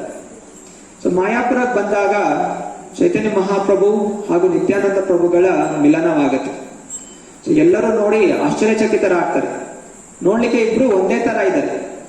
ಚೈತನ್ಯ ಮಹಾಪ್ರಭು ಚಿನ್ನದ ಬಣ್ಣ ಇತ್ತು, ನಿತ್ಯಾನಂದ ಪ್ರಭು ಬಿಳಿಯಾದ ಬಣ್ಣ ಇತ್ತು. ನೋಡ್ಲಿಕ್ಕೆ ಇಬ್ರು ಒಂದೇ ತರ. ವಿಗ್ರಹಗಳು ನೋಡಿದ್ವಲ್ಲ ಅಭಿಷೇಕ ಮಾಡ್ಬೇಕಾದ್ರೆ, ನೋಡ್ಲಿಕ್ಕೆ ಇಬ್ರು ಒಂದೇ ತರ ಇದ್ದಾರೆ. ಕೇವಲ ಸ್ವಲ್ಪ ಬಣ್ಣದಲ್ಲಿ ವ್ಯತ್ಯಾಸ ಅಷ್ಟೆ. ಹಳದಿ ಚಿನ್ನದ ಬಣ್ಣ ಇದ್ರು ಚೈತನ್ಯ ಮಹಾಪ್ರಭು, ನಿತ್ಯಾನಂದ ಪ್ರಭು ಬಿಳಿ ಚಿನ್ನದ ಬಣ್ಣ ಇತ್ತು. ಸೊ ಇಬ್ಬರು ಸೇರಿದಾಗ ಅವರು ಒಬ್ರೊಬ್ರು ನೋಡ್ತಾ ಕಣ್ಣೀರಿಡ್ತಾ ಜೋರಾಗಿ ಅವರು ಹರೇ ಕೃಷ್ಣ ಕೃಷ್ಣ ಕೃಷ್ಣ ಹರೇ ಹರೇ ಹರೇ ರಾಮ ರಾಮ ರಾಮ ಹರೇ ಹರೇ ನಾಮಸ್ಮರಣೆ ಮಾಡ್ತಾ ತುಂಬಾ ಹೊತ್ತು ಕೀರ್ತನೆ ಮಾಡ್ತಾರೆ. ಎಲ್ಲ ಭಕ್ತಾದಿಗಳು ನೋಡ್ತಾ ಅವರಿಗೆ ಸ್ವಯಂ ಕೃಷ್ಣ ಬಲರಾಮನ ನೋಡಿದಷ್ಟೇ ಸಂತೋಷ ಅವರಿಗೆ ಅನುಭವ ಆಗತ್ತೆ. ಚೈತನ್ಯ ಮಹಾಪ್ರಭುಗಳು ಘೋಷಣೆ ಮಾಡ್ತಾರೆ, ನಿತ್ಯಾನಂದ ಪ್ರಭು ಬೇರೆ ಅಲ್ಲ, ಸ್ವಯಂ ಬಲರಾಮ. ಯಾರು ನಿತ್ಯಾನಂದ ಪ್ರಭುಗಳನ್ನು ಅವರ ಚರಣ ಕಮಲಗಳ ಒಂದು ಆಶ್ರಯವನ್ನು ಪಡ್ಕೋತಾರೆ, ನಿಶ್ಚಯವಾಗಿ ಅವರಿಗೆ ನಾನು ಕೃಪೆಯನ್ನು ಕೊಡ್ತೀನಿ. ನಿತ್ಯಾನಂದ ಪ್ರಭುಗಳ ಕೃಪೆಯನ್ನು ಪಡೆದೇ ಯಾರಾದ್ರೂ ನನ್ನ ಹತ್ರ ಬಂದ್ರೆ ಅವರಿಗೆ ನನ್ನ ಕೃಪೆ ಅನ್ನೋದು ಸಿಗೋದಿಲ್ಲ. ಚೈತನ್ಯ ಮಹಾಪ್ರಭುಗಳ ಕೃಪೆ ಬೇಕು ಅಂತ ಹೇಳಿದ್ರೆ ನಿತ್ಯಾನಂದ ಪ್ರಭುಗಳ ಆಶಯವನ್ನು ಪಡ್ಕೋಬೇಕು ಅಂತ ಸ್ವಯಂ ಚೈತನ್ಯ ಮಹಾಪ್ರಭು ಹೇಳ್ತಾರೆ. ಹೀಗೆ ಇಬ್ಬರು ಚೈತನ್ಯ ಮಹಾಪ್ರಭು ಹಾಗೂ ನಿತ್ಯಾನಂದ ಪ್ರಭು ಇಬ್ಬರು ಸೇರ್ಕೊಂಡು ಎಲ್ಲಾ ತಮ್ಮ ಭಕ್ತಾದಿಗಳ ಜೊತೆ ಬಂಗಾಲ್ ಪ್ರದೇಶದಲ್ಲಿ ಎಲ್ಲಾ ಕಡೆ ನಗರ ಕೀರ್ತನೆ ಮಾಡ್ತಾ ಇರ್ತಾರೆ. ಮನೆಗಳಿಗೆ ಹೋಗಿ ಅವರು ಈ ಹರಿಯ ನಾಮಸ್ಮರಣೆಯನ್ನು ಪ್ರಚಾರ ಮಾಡ್ತಾರೆ. ಧರ್ಮ ಸಂಸ್ಥಾಪನಾರ್ಥಾಯ ಸಂಭವಾಮಿ ಯುಗೆ ಯುಗೆ. ಸೊ ಕಲಿಯುಗದ ಧರ್ಮ ಕಲೌತದ್ ಹರಿಕೀರ್ತನಾಥ್. ಕಲಿಯುಗದಲ್ಲಿ ನಾವೆಲ್ಲ ಪಾಪಗಳಿಂದ ಮುಕ್ತರಾಗಬೇಕು, ನಮ್ಮ ಜೀವನ ಸಂತೋಷಮಯವಾಗಬೇಕು ಹಾಗೂ ನಾವು ಮೋಕ್ಷವನ್ನು ಪಡಿಬೇಕು ಅಂತ ಹೇಳಿದ್ರೆ ಅದಕ್ಕಿರುವಂತಹ ಏಕೈಕ ಮಾರ್ಗ ಈ ಕಲಿಯುಗದಲ್ಲಿ ಈ ಹರೇ ಕೃಷ್ಣ ಮಹಾಮಂತ್ರ. ಯಾರು ಈ ಹರೇ ಕೃಷ್ಣ ಮಹಾಮಂತ್ರನ್ನು ಸ್ವೀಕರಿಸ್ತಾರೆ, ಅವನು ಬ್ರಹ್ಮಚಾರಿ ಇರಲಿ, ಗೃಹಸ್ಥ ಇರಲಿ, ವಾನಪ್ರಸ್ಥ ಇರಲಿ, ಸನ್ಯಾಸಿ ಇರಲಿ, ಪುರುಷ ಇರಲಿ, ಸ್ತ್ರೀ ಇರಲಿ, ಎಲ್ಲರಿಗೂ ವೈಕುಂಠ ಲೋಕಕ್ಕೆ ಹೋಗುವಂತಹ ಅವಕಾಶ ಅವರಿಗೆ ದೊರೆಯುತ್ತೆ. ಮುಂದೆ ಚೈತನ್ಯ ಮಹಾಪ್ರಭುಗಳು ಹಾಗೂ ನಿತ್ಯಾನಂದ ಪ್ರಭುಗಳು ಇಲ್ಲೇ ಮಾಯಾಪುರದಲ್ಲಿ ಲೀಲೆಗಳನ್ನು ಮಾಡ್ತಾ ಇರ್ಬೇಕಾದ್ರೆ ಒಂದ್ ದಿವಸ ಚೈತನ್ಯ ಮಹಾಪ್ರಭುಗಳ ತಾಯಿ ನಿತ್ಯಾನಂದ ಪ್ರಭುಗಳನ್ನು ಮನೆ ಕರೆಸ್ತಾರೆ ಅಲ್ಲಿ ಊಟ ಮಾಡ್ಲಿಕ್ಕೆ ಅಂತ. ಯಾವಾಗ ನಿತ್ಯಾನಂದ ಪ್ರಭು ಹಾಗೂ ಚೈತನ್ಯ ಮಹಾಪ್ರಭು ಕೂತ್ಕೊಂಡು ಊಟ ಮಾಡ್ತಾ ಇರ್ತಾರೆ, ಅವಾಗ ಸಚಿ ಮಾತಾ ನೋಡ್ತಾಳೆ, ಅವರಿದ್ದಂತಹ ಇಬ್ರು ಹುಡುಗರು ಅವರು ಸಣ್ಣ ಬಾಲಕರಿಂದ ಅವರು ಚತುರ್ಭುಜ ರೂಪವನ್ನು ತಗೊಂಡ್ಬಿಡ್ತಾರೆ. ಶಂಖ ಚಕ್ರ ಗದಾ ಪದ್ಮ ಹಿಡ್ಕೊಂಡು ಅವರು ಕೂತಿರ್ತಾರೆ. ಅಂದ್ರೆ ಒಬ್ಬ ಕಪ್ಪು ಬಣ್ಣ ಇರ್ತಾನೆ, ಇನ್ನೊಬ್ಬ ಬಿಳಿ ಬಣ್ಣ ಇರ್ತಾನೆ. ಇಬ್ಬರನ್ನು ನೋಡಿ ಚೈತನ್ಯ ಮಹಾಪ್ರಭುಗಳ ತಾಯಿ ಸಚಿದೇವಿಗೆ ಆಶ್ಚರ್ಯಚಕಿತಳಾಗಿ ಅವರು ಮೂರ್ಛೆ ಹೋಗಿ ಬಿದೋಗ್ಬಿಡ್ತಾಳೆ. ಇಂತಹ ಒಂದು ಅದ್ಭುತ ನಡೀತಾ ಇದೆ ಅಲ್ಲ. ಹಾಗೂ ಅವಳು ಹೇಳಿರ್ತಾಳೆ ಚೈತನ್ಯ ಮಹಾಪ್ರಭುಗಳಿಗೆ, ನನ್ನ ಕನ್ಸಲ್ಲಿ ಬರ್ತಾ ಇದೆ. ಏನ್ ಕನ್ಸು ಬರ್ತಾ ಇದೆ ಅಂತ ಹೇಳಿದ್ರೆ, ಕನ್ಸಲ್ಲಿ ನಾನು ನೋಡ್ತಾ ಇದ್ದೀನಿ ನೀನು ಮತ್ತೆ ನಿತಾಯಾನಂದ ಇಬ್ರು ಅವರು ಗರ್ಭಗುಡಿಯೊಳಗೆ ಹೋಗ್ತಾ ಇದ್ದೀರಾ, ಮತ್ತೆ ಅಲ್ಲಿ ಆ ವಿಗ್ರಹಗಳನ್ನು ಎಳೆದು ಆಚೆ ತಗೊಂಡು ಹೋಗ್ತಾ ಇದ್ದೀರಾ. ಆ ಗರ್ಭಗುಡಿಯಂತ ವಿಗ್ರಹಗಳು ಕೃಷ್ಣ ಹಾಗೂ ಬಲರಾಮ, ಅವರಿಬ್ಬರು ನೀವು ಆಚೆ ಸೆಳೀತಾ ಇದ್ದೀರಾ. ಹೇಳ್ತಾ ಇದ್ದೀರಾ ನೀವು ನಿಮ್ಮ ಯುಗ ಇದಲ್ಲ, ನೀವು ಇಲ್ಲಿಂದ ಆಚೆ ಹೋಗ್ಬಿಡಿ, ಈ ಸಲ ಯುಗ ನಮ್ದು, ಕಲಿಯುಗ ನಮ್ದು, ದ್ವಾಪರ ಯುಗ ಮುಗೀತು. ದ್ವಾಪರ ಯುಗದಲ್ಲಿ ನೀವೆಲ್ಲ ಸೇವೆ ಸ್ವೀಕಾರ ಮಾಡ್ತಾ ಇದ್ರಿ, ಈ ಯುಗ ನಮ್ದು ಅನ್ನೋದು ನೀವೆಲ್ಲ ಮಾತಾಡ್ತಾ ಇದ್ರಿ. ಎಂತಹ ಅದ್ಭುತವಾದಂತಹ ಇದು ಕನಸು ಅಂತ ಹೇಳ್ತಾ ಇದ್ರಿ. ಹೀಗೆ ಸಚಿ ಮಾತಾಳ ಒಂದು ಕನಸಲ್ಲಿ ಚೈತನ್ಯ ಮಹಾಪ್ರಭು ಹಾಗೂ ನಿತ್ಯಾನಂದ ಪ್ರಭು ಇಬ್ರು ತೋರಿಸ್ಕೊಡ್ತಾ ಇದ್ರು. ಅವರಿಬ್ರು ಸ್ವಯಂ ಕೃಷ್ಣ ಹಾಗೂ ಬಲರಾಮನೇ, ಸ್ವಯಂ ಕೃಷ್ಣ ಬಲರಾಮನೇ ಇಲ್ಲಿ ಚೈತನ್ಯ ಮಹಾಪ್ರಭು ಹಾಗೂ ನಿತ್ಯಾನಂದ ಪ್ರಭುಗಳಾಗಿ ಅವತರಿಸಿದರು. ಅನಂತರ ಚೈತನ್ಯ ಮಹಾಪ್ರಭುಗಳು ಸನ್ಯಾಸವನ್ನು ಸ್ವೀಕಾರ ಮಾಡ್ತಾರೆ. ತಮ್ಮ ಮನೆಯನ್ನು ತೊರೆದು ಅವರು ಸನ್ಯಾಸಿ ಆಗ್ತಾರೆ. ಸನ್ಯಾಸಿಯಾಗಿ ಅವರು ಮಾಯಾಪುರದಿಂದ ಜಗನ್ನಾಥ್ಪುರಿಗೆ ಬರ್ತಾರೆ. ಜಗನ್ನಾಥ್ಪುರಿಗೆ ಬಂದಿರ್ಬೇಕಾದ್ರೆ ಚೈತನ್ಯ ಮಹಾಪ್ರಭು ನಿತ್ಯಾನಂದ ಪ್ರಭುಗೆ ಹೇಳ್ತಾರೆ, ನೀನು ಇವಾಗ ಹೋಗಿ ನೀನು ಬಂಗಾಳದಲ್ಲೇ ಇರು, ನೀನು ಜೊತೆಯಲ್ಲಿ ಬಿಟ್ರೆ ಅಲ್ಲಿ ಪ್ರಚಾರ ಮಾಡೋದು ಹೇಗೆ? ಅದರಿಂದ ನಾನಿಲ್ಲಿ ಪುರಿಯಲ್ಲಿ ಇರ್ತೀನಿ, ಜಗನ್ನಾಥ್ಪುರಿ ಒರಿಸ್ಸಾದಲ್ಲಿದೆ. ಅದರಿಂದ ನಾನಿಲ್ಲಿ ಪುರಿಯಲ್ಲಿ ಇರ್ತೀನಿ, ನೀನು ಮಿಕ್ಕಿದೆಲ್ಲ ಭಕ್ತಾದಿಗಳು ಬಂಗಾಳ ಪ್ರದೇಶದಲ್ಲಿ ಹೋಗಿ ಎಲ್ಲಾ ಕಡೆ ಮನೆ ಮನೆಗಳಿಗೆ ಹೋಗಿ ನೀವು ಎಲ್ಲರೂ ಬೇಡ್ಕೋಬೇಕು, ಹರೇ ಕೃಷ್ಣ ಮಹಾಮಂತ್ರ ಜಪಿಸಿ ಅಂತ. ಸೊ ಹಾಗೆಯೇ ಚೈತನ್ಯ ನಿತ್ಯಾನಂದ ಪ್ರಭುಗಳು ವಾಪಸ್ ಮಾಯಾಪುರಕ್ಕೆ ಬರ್ತಾರೆ. ಅಲ್ಲಿ ಅವರು ಎಲ್ಲಾ ಮನೆ ಮನೆಗಳಿಗೆ ಹೋಗಿ ಪ್ರಚಾರ ಮಾಡ್ತಾ ಇರ್ತಾರೆ. ಹೀಗೆ ಕಾಲಕ್ರಮೇಣ ಅವರು ಗೃಹಸ್ಥ ಜೀವನ ಸ್ವೀಕಾರ ಮಾಡ್ತಾರೆ. ಸೊ ಗೃಹಸ್ಥ ಜೀವನ ಸ್ವೀಕಾರ ಮಾಡಬೇಕಾದ್ರೆ ಅವರು ಇಬ್ಬರು ಎರಡು ಮದುವೆಗಳನ್ನ ಆಗ್ತಾರೆ. ಒಂದು ವಸುಧಾ ಹಾಗೂ ಜಾಹ್ನವಿ. ಸೊ ಜಾಹ್ನವಿ ತ್ರೇತ ದ್ವಾಪರ ಯುಗದಲ್ಲಿ ಸ್ವಯಂ ಅವರು ರೇವತಿ ಆಗಿದ್ರು, ಹಾಗೂ ವಸುಧಾ ವಾರುಣಿ ಆಗಿದ್ರು. ಬಲರಾಮನ ಇಬ್ಬರು ಹೆಂಡತಿಯರು ರೇವತಿ ಹಾಗೂ ವಾರುಣಿ, ಅವರೇ ಇಲ್ಲಿ ಅವತರಿಸಿದ್ರು, ಜಾಹ್ನವಿ ಹಾಗೂ ವಸುಧಾ. ಸೊ ಇವರಿಬ್ಬರನ್ನು ವಿವಾಹ ಆಗ್ತಾರೆ. ಸೊ ನಂತರ ವಿವಾಹ ಆದ್ರೂ ಕೂಡ ಮುಂದೆ ಅವರು ಪ್ರಚಾರ ಮಾಡ್ತಾ ಇರ್ತಾರೆ, ಎಲ್ಲಾ ಕಡೆ ಪ್ರಚಾರ ಮಾಡ್ತಾ ಇರ್ತಾರೆ. ಸೊ ಎಲ್ಲೆಲ್ಲಿ ಹೋಗ್ತಾರೆ, ಮುಖ್ಯವಾಗಿ ಅವರು ಪ್ರಚಾರ ಮಾಡ್ತಾ ಇರ್ಬೇಕಾದ್ರೆ ಜಗಾಯಿ ಮದಾಯ್ ಅನ್ನುವಂತಹ ಇಬ್ರು ದುಷ್ಟರಿರ್ತಾರೆ. ಬ್ರಾಹ್ಮಣ ಕುಲದಲ್ಲಿ ಹುಟ್ಟಿದ್ರು ಕೂಡ ಅವ್ರು ಎಲ್ಲಾ ರೀತಿಯ ದುಷ್ಟ ಕಾರ್ಯಗಳನ್ನು ಮಾಡ್ತಾ ಇರ್ತಾರೆ. ಆದ್ರಿಂದ ನಿತ್ಯಾನಂದ ಪ್ರಭುಗಳು ಒಮ್ಮೆ ಹೋಗಿ ಅವರಿಬ್ರನ್ನು ಬೇಡ್ಕೋತಾರೆ, ಏ ಜಗಾಯ್ ಮದಾಯ್, ದಯವಿಟ್ಟು ಹರೇ ಕೃಷ್ಣ ಮಹಾಮಂತ್ರನ ಜಪಿಸಿ ಅಂತ. ಆಗ ಜಗಾಯ್ ಅನ್ನುವಂತಹ ವ್ಯಕ್ತಿ ಒಂದು ಮಡಿಕೆ ತಗೊಂಡು ನಿತ್ಯಾನಂದ ಪ್ರಭುಗಳ ತಲೆನ ಒಡೆದು ಬಿಡ್ತಾನೆ. ಸೊ ರಕ್ತ ಬರಲಿಕ್ಕೆ ಶುರು ಆಗತ್ತೆ. ಆಗ ಚೈತನ್ಯ ಮಹಾಪ್ರಭುಗಳಿಗೆ ಸಂದೇಶ ಸಿಕ್ಕಾಗ ತುರಂತವಾಗಿ ಅಲ್ಲಿ ಬಂದು ತಮ್ಮ ಸುದರ್ಶನ ಚಕ್ರವನ್ನು ಆಹ್ವಾನ ಮಾಡ್ತಾರೆ. ಸ್ವಯಂ ಕೃಷ್ಣ ಇಲ್ಲಿ ತನ್ನ ಭಯಂಕರವಾದ ರೂಪವನ್ನು ತೋರಿಸ್ತಾ ಈ ಜಗಾಯನ್ನು ಇವಾಗಲೇ ಸಂಹಾರ ಮಾಡ್ತೀನಿ, ಯಾಕಂತ ಹೇಳಿದ್ರೆ ನಿತ್ಯಾನಂದ ಪ್ರಭುಗಳ ತಲೆಗೆ ಹೊಡೆದು ರಕ್ತ ಸುರಿಸ್ತಾ ಇದೆಯಲ್ಲ ಅಂತ ಹೇಳಿ ಅವ್ರ ಸುದರ್ಶನ ಚಕ್ರವನ್ನು ಆಹ್ವಾನ ಮಾಡ್ತಾರೆ. ಆದ್ರೆ ನಿತ್ಯಾನಂದ ಪ್ರಭು ಚೈತನ್ಯ ಮಹಾಪ್ರಭುಗಳ ಕಾಲನೆ ಹಿಡ್ಕೊಳ್ತಾನೆ. ಕಾಯ್ಕೊಂಡು ಹೇಳ್ತಾನೆ, ಹೇ ಭಗವಂತ, ನೀವು ಪ್ರಮಾಣ ಮಾಡಿದ್ರಿ ಈ ಕಲಿಯುಗದಲ್ಲಿ ಯಾವುದೇ ರೀತಿಯ ಶಸ್ತ್ರಗಳನ್ನು ಉಪಯೋಗಿಸೋದಿಲ್ಲ, ಹಾಗೂ ಎಲ್ಲಾ ಜನರಿಗೂ ಕರುಣೆಯನ್ನು ಕೊಡ್ತೀರಾ ಅಂತ ನೀವು ಪ್ರಮಾಣ ಮಾಡಿದ್ರಿ. ಆದ್ರಿಂದ ದಯವಿಟ್ಟು ಇವರನ್ನು ಕ್ಷಮಿಸಿ ಅಂತ ಅವರು ಪ್ರಾರ್ಥನೆ ಮಾಡ್ಕೋತಾರೆ. ಸೊ ಯಾವಾಗ ಈ ರೀತಿ ಪ್ರಾರ್ಥನೆ ಮಾಡ್ಕೋತಾರೆ, ಆ ಜಗಾಯ್ ಮದಾಯ್ ಇಬ್ರು ಅವರ ಮನಸ್ಸು ಬದಲಾಗ್ಬಿಡುತ್ತೆ. ಅವ್ರು ಅನ್ಕೋತಾರೆ, ನಾವು ಎಂತೆಂತಹ ವ್ಯಕ್ತಿಗಳಿಗೆ ದುಷ್ಟ ಕಾರ್ಯಗಳನ್ನು ಮಾಡಿದೀವಿ, ಆದರೆ ಯಾರು ನಮಗೋಸ್ಕರ ಪ್ರಾರ್ಥನೆ ಮಾಡ್ಕೊಳ್ಳಿಲ್ಲ. ಆದ್ರೆ ಈ ನಿತ್ಯಾನಂದ ತಲೆ ಒಡೆದ್ರೂ ಕೂಡ ನಮ್ಮನ್ನು ಕ್ಷಮಿಸಿ ಅಂತ ಪ್ರಾರ್ಥನೆ ಮಾಡ್ಕೋತಾ ಇದ್ದಾನಲ್ಲ, ಆದ್ರಿಂದ ನಮಗೆ ತುಂಬಾ ಒಳ್ಳೆಯ ವ್ಯಕ್ತಿ ಸಿಕ್ಕಿದ್ದಾನೆ ಅಂತ ಹೇಳಿ ಜಗಾಯ್ ಮದಾಯ್ ಇಬ್ರು ಹೋಗಿ ನಿತ್ಯಾನಂದ ಪ್ರಭುಗಳ ಕಾಲಕ್ಕೆ ಬೀಳ್ತಾರೆ ಹಾಗೂ ಕ್ಷಮಾಪಣೆ ಕೇಳ್ತಾರೆ. ನಿತ್ಯಾನಂದ ಪ್ರಭು ಹೇಳ್ತಾರೆ, ಆಗೋಯ್ತು, ಇನ್ನು ಮುಂದೆ ನೀವು ಪ್ರಮಾಣ ಮಾಡಿ ನಾವು ಯಾವುದೇ ರೀತಿಯ ತಪ್ಪು ಕಾರ್ಯಗಳನ್ನು ಮಾಡೋದಿಲ್ಲ, ಹಾಗೂ ಯಾವಾಗಲೂ ಕೃಷ್ಣ ಭಕ್ತಿಯನ್ನು ಮಾಡ್ತೀವಿ ಅಂತ ಪ್ರಮಾಣ ಮಾಡಿ ಅಂತ ಹೇಳ್ತಾರೆ. ಹಾಗೂ ತುರಂತವಾಗಿ ನಿತ್ಯಾನಂದ ಪ್ರಭುಗಳ ಪಾದಗಳನ್ನು ಹಿಡ್ಕೊಂಡು ಪ್ರಮಾಣ ಮಾಡ್ತಾರೆ, ನಾವಿನ್ನು ಮುಂದೆ ಯಾವುದೇ ರೀತಿಯ ಅಪರಾಧಗಳನ್ನು ಮಾಡೋದಿಲ್ಲ, ಹಾಗೂ ಸದಾ ಹರೇ ಕೃಷ್ಣ ಕೃಷ್ಣ ಕೃಷ್ಣ ಹರೇ ಹರೇ, ಹರೇ ರಾಮ ರಾಮ ರಾಮ ಹರೇ ಹರೇ ಅನ್ನೋ ನಾಮಸ್ಮರಣೆಯನ್ನು ಮಾಡ್ತೀವಿ ಅಂತ. ಆಗ ನಿತ್ಯಾನಂದ ಪ್ರಭುಗಳು ಜಗಾಯಿ ಹಾಗೂ ಮದಾಯನ್ನು ಚೈತನ್ಯ ಮಹಾಪ್ರಭುಗಳ ಹತ್ರ ಕರ್ಕೊಂಡು ಹೋಗ್ತಾರೆ. ಆಗ ಚೈತನ್ಯ ಮಹಾಪ್ರಭುಗಳು ಜಗಾಯಿ ಮದ ಇಬ್ಬರನ್ನು ಗಟ್ಟಿಯಾಗಿ ಅಪ್ಪಿ ತಪ್ಕೊಂಡ್ಬಿಡ್ತಾರೆ. ಯಾವಾಗ ತಪ್ಕೋತಾರೆ, ಚೈತನ್ಯ ಮಹಾಪ್ರಭುಗಳು ಚಿನ್ನದ ಬಣ್ಣ ಇತ್ತು. ಯಾವಾಗ ಜಗಾಯಿ ಮದನ ಅಪ್ಕೋತಾರೆ, ಅವರ ಬಣ್ಣ ಕಪ್ಪು ಬಣ್ಣ ಆಗ್ಬಿಡುತ್ತೆ. ಯಾಕೋಸ್ಕರ ಗೊತ್ತಾ, ಜಗಾಯಿ ಮದಲ್ಲಿದ್ದಂಥ ಎಲ್ಲಾ ಪಾಪಗಳನ್ನು ಚೈತನ್ಯ ಮಹಾಪ್ರಭು ಹೀರ್ಕೊಂಡ್ಬಿಡ್ತಾರೆ. ಅವರ ಪಾಪಗಳು ಯಾವಾಗ ಚೈತನ್ಯ ಮಹಾಪ್ರಭುಗೆ ಹೋಗುತ್ತೆ, ಒಂದು ಕ್ಷಣ ಅವರ ಮೈ ಬಣ್ಣ ಚಿನ್ನದಿಂದ ಕಪ್ಪು ಬಣ್ಣ ಆಗುತ್ತೆ, ಪೂರ್ತಿ ಕಪ್ಪು ಬಣ್ಣ ಆಗ್ಬಿಡುತ್ತೆ. ಎಲ್ಲ ಯಮಲೋಕದಲ್ಲಿ ಆಶ್ಚರ್ಯಚಕಿತರಾಗ್ಬಿಡ್ತಾರೆ. ಯಮಲೋಕದಲ್ಲಿ ಯಮರಾಜ ಅನೇಕ ಗ್ರಂಥಗಳನ್ನು ಬರೆದಿಟ್ಕೊಂಡ್ಬಿಟ್ಟಿದ್ರಂತೆ, ಇಷ್ಟೆಷ್ಟೋ ಗ್ರಂಥಗಳು. ಯಾಕೋಸ್ಕರ ಇವರು ಮಾಡಿದಂತಹ ಪಾಪಗಳಿಗೋಸ್ಕರ, ಇವರ ಪಾಪಗಳಿಗೋಸ್ಕರ ಇವತ್ತು ಹೊಸ ನರಕಲೋಕವನ್ನೇ ಮಾಡಬೇಕು ಅಂತ ಪ್ರಯತ್ನ ಮಾಡ್ತಾ ಇದ್ರು. ಅರೆ ಯಾವಾಗ ಚೈತನ್ಯ ಮಹಾಪ್ರಭುಗಳು ಅಪ್ಕೊಂಡ್ರು, ಅವರಷ್ಟೂ ಪಾಪಗಳು ಹೊಟ್ಟೋಯ್ತು.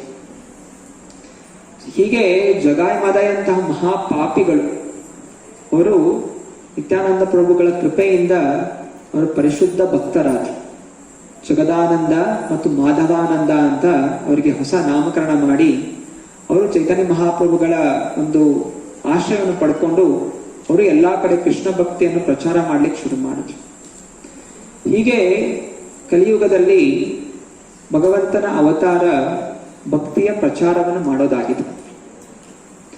ನಾವು ಇಲ್ಲಿ ತನಕ ಟಿವಿ ಸೀರಿಯಲ್ ನೋಡ್ತಾ ನಾನಾ ಭಗವಂತನ ರೂಪಗಳಲ್ಲಿ ಅಸುರರು, ರಾಕ್ಷಸರು, ಬಿಲ್ಲು ಬಾಣ ಯುದ್ಧ ಆಗೋದು, ಅದರಲ್ಲಿ ಎಲ್ಲ ಅಸುರನ ಸಂಹಾರ ಮಾಡೋದು, ಇಂತಹ ಒಂದು ಪವಾಡಗಳನ್ನು ನಾವು ನೋಡಿದ್ದೀವಿ.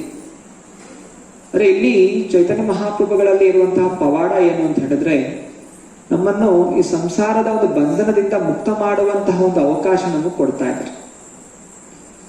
ನಮ್ಮ ಮನಸ್ಸಲ್ಲಿ ಏನಿದೆ, ನಮ್ಗೆ ಇನ್ನೂ ಪವಾಡಗಳು ನೋಡಬೇಕು.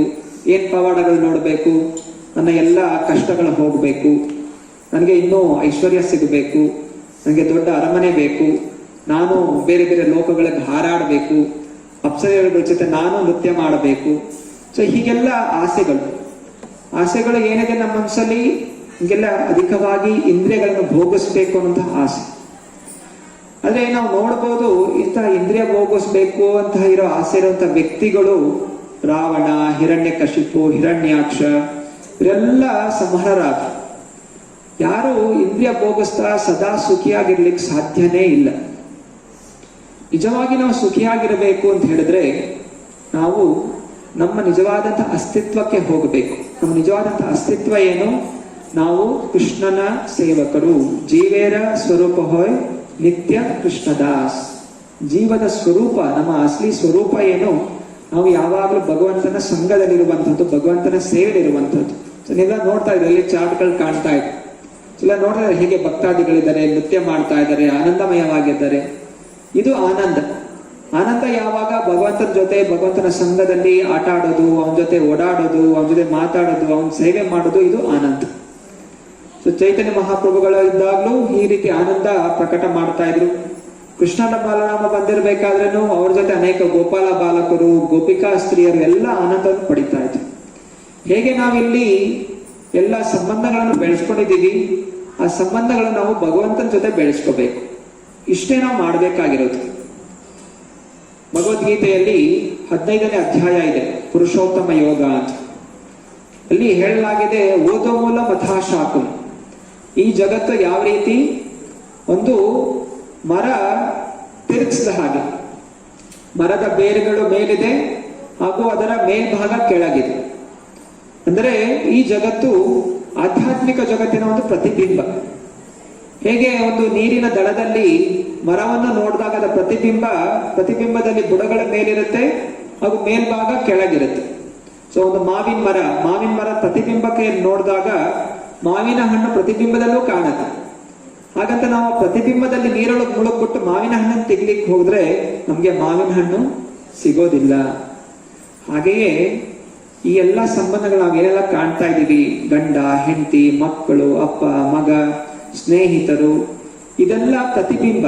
ಯಾವುದು ನಮ್ಮ ನಿಜವಾದಂತಹ ಸಂಬಂಧ, ಭಗವಂತನ ಲೋಕದಲ್ಲಿ ಕೃಷ್ಣ ಜೊತೆ ಇರುವಂತಹ ಸಂಬಂಧ ಈ ಪ್ರತಿಬಿಂಬದಲ್ಲಿ ಈ ತಾತ್ಕಾಲಿಕವಾದಂತಹ ದೇಹಗಳ ಜೊತೆ ಕಾಣ್ತಾ ಇದೆ.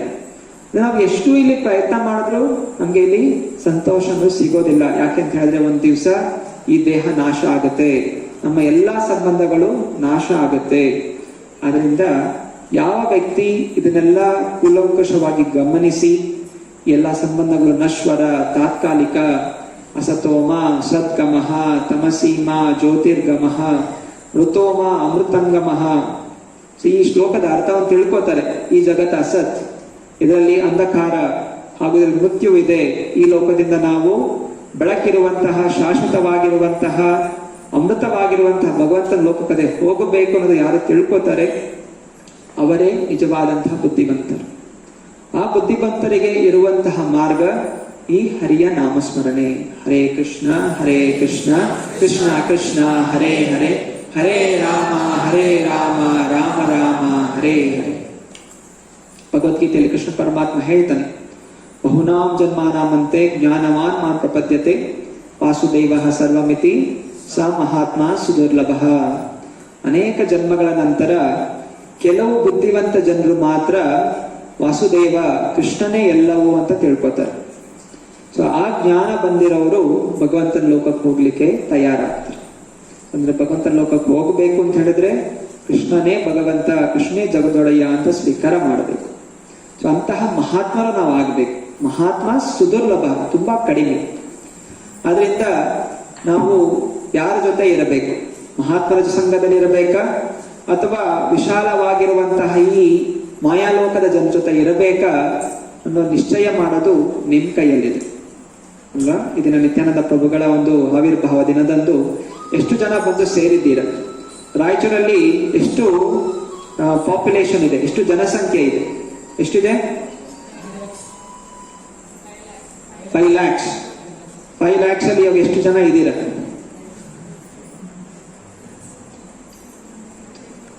100 ಜನ ಇರಬಹುದು. 5 ಲಕ್ಷದಲ್ಲಿ 100 ಜನ ಕೂತಿದ್ದೀರ.